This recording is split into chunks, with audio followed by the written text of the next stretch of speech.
I'll say, I think first being realistic about the process and knowing going into the work that DEI isn't something that a company can just suddenly stake claim in.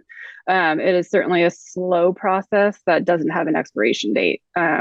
So it is important to have the goals in place to help guide the company's process and progress, but kicking off the initiative or program internally is slow and steady.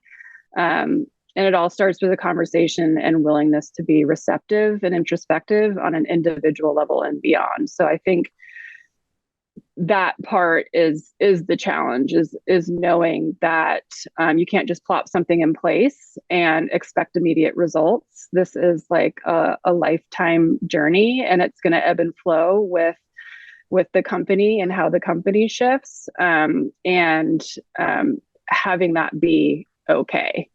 It'll move at the pace that the company sets and the people within it set as well.